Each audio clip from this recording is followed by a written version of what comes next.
The Cricket World Cup is one of the biggest sporting spectacles on the planet, comparable to the Olympic Games and the FIFA World Cup in popularity. Since its inception in 1975, there have been 11 editions of the Cricket World Cup, and the last one, held in 2015, saw an estimated viewing audience of 2.2 billion people. After decades of isolation, South Africa played in their maiden Cricket World Cup way back in 1992. Since then, they've endured 27 years of heartbreak and near misses in their quest for the Holy Grail of cricket. So will the team of 2019 be the first team to win the Cricket World Cup for South Africa? And no need to worry about that. What a wicket for Caper. And what a moment for him, because he's on a hat-trick. Neil Manthorpe is a journalist who's followed all of South Africa's World Cup exploits. My overriding memory of the 92 World Cup was the lack of expectation. I mean, it was a team largely of amateurs. And I think that was probably one of the reasons that they did so well and exceeded expectations. In the twilight of his career, Peter Kirsten believed he'd never play international cricket. But the release of Nelson Mandela changed everything. I think, it was so exciting just to be part of that squad eventually at age 35. And of course, with the youngsters like John T. Rhodes and Kepler, I think that's why he wanted me in the side, just to be his senior pro. And of course, I was in very good form domestically, so I carried that form through. And we nearly got to the final. John T. Rhodes is a brilliant athlete. What they lacked in experience, they made up for in exuberance, led by the fielding exploits of a young John T. Rhodes, who announced himself to the world with one of the most breathtaking moments in World Cup history. Inzamam could be run out, and John T. Rhodes has demolished the stumps, and umpire Bucknor has given him out. The flying leap with Pike. South Africa surprised the world by making it to a semi-final against England. They were looking on track for victory when rain cruelly intervened. And now the umpires are going to have a chat.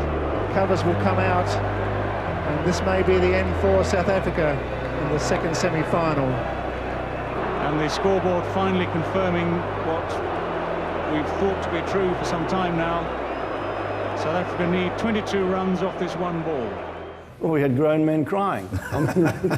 Just because of a bit of a rain. We had an entire nation crying. It was heartbreak for South Africa, the first of many.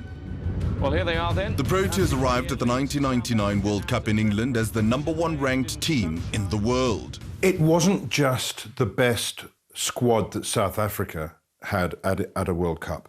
It was the best squad anyone's ever had at a World Cup, in my opinion. And absolutely, they should have won that. And the 99 semi-final, for me, created the greatest scar tissue. That one hurt more than anything else. And I think that it's formed a collective scar on the psyche of South African cricket. The man of the tournament was Lance Klusener. Another big boundary from Lance Klusener. I knew I had the talent as a batsman, and before that I'd sort of tasted a little bit of success. So I took that opportunity just to really hone my batting and just practice. It's the greatest tournament on the planet in terms of cricket. So, always a privilege to represent your country any day. But, at a World Cup, it's just a little bit more special. The team looked unstoppable when they took to the field for a mouth-watering semi-final against Australia. Regarded as the best game in World Cup history, this epic encounter saw the Proteas looking down and out before Lance Klusener's heroics brought them back into the match. Crash, that could be 4. That's it, like a rocket, that's 4. What a shot by Lance Klusener, the crowd erupt. We needed 9 off the last over. Lance Klusener hit the first 2 balls for 4. The game was won. With the score tied and just 1 run required of the last 4 balls, victory looked assured. Then, a moment of madness that remains seared into the very soul of South African cricket.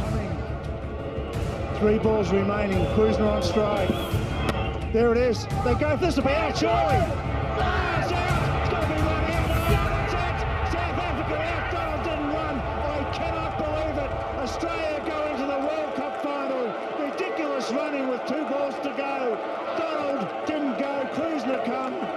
What a disappointing end for South Africa. What a match for our viewers right around the world. 4 years later, at the 2003 World Cup held in South Africa, the Proteas looked to lay to rest the ghost of that semi-final tie. Eric Simons was the coach then. Being the host nation came with unique pressure. One only really felt the pressure and how it was affecting players once we got into matches, once we saw the effect that it was having on players. It was quite an emotional period, I think, not in terms of being South Africa playing the World Cup at home, but for a number of different reasons. Losses against West Indies and New Zealand in the group stages led to a must-win game against Sri Lanka in Durban. The equation was simple: win and progress to the knockout stages, lose and go home. However, what wasn't simple was Duckworth-Lewis, a method for calculating run rate during rain-interrupted matches. Duckworth-Lewis is such a complicated system. Every ball, every situation changes ball by ball by ball. And all we had that stage was a piece of paper to run onto the ground with. And Nicky Ball, you had tried to run onto the field, but Steve Buckner, the umpire, had sent him off because we had tried to get the message on to Mark that we needed the extra run for us to get across the line.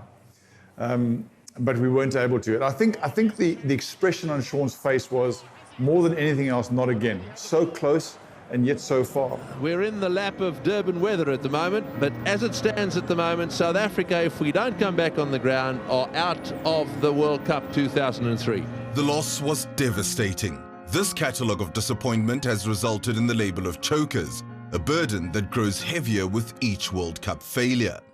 I spoke to JP Duminy a few days ago, and he said, we must own it. We must absolutely own it. It's going to be there. It's going to be around our necks, this generation and the next generation, until we win it. And by that, he meant face up to the fact that they have choked. At the 2015 World Cup, a win against Sri Lanka in the quarters set up a semi-final clash against New Zealand, where the Proteas dared to dream once more. But once again, another epic match ended in crushing defeat. Surely, someone's got to get to it. Oh! South Africa despair. They're down on their knees. New Zealand goes wild. We were really broken because we thought that we truly deserve to be in the final, it was really heartbreaking for us. I think we stayed in the changing room for long. Unfortunately, result was not in our hands in that day. And so to the 2019 World Cup in England starting next week. For the first time since their debut, the Proteas arrive not as favourites, but as genuine underdogs. It does definitely help that they're not amongst the favourites, no question about that.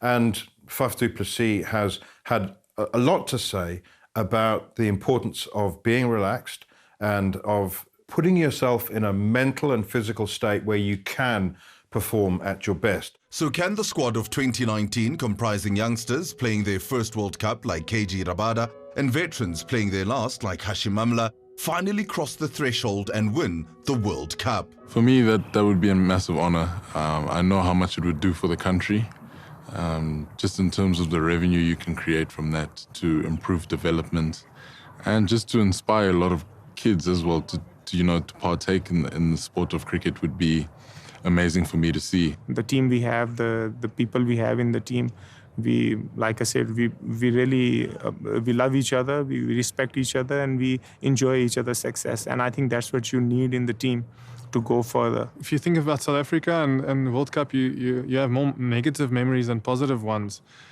As a fan, I sort of remember all of them, and I think for us now, and for me definitely, it's such an honor, to realize you have a chance to maybe change that. So many good teams at this World Cup, which we are one of them. So anyone can win, and in saying that, we might as well also win it.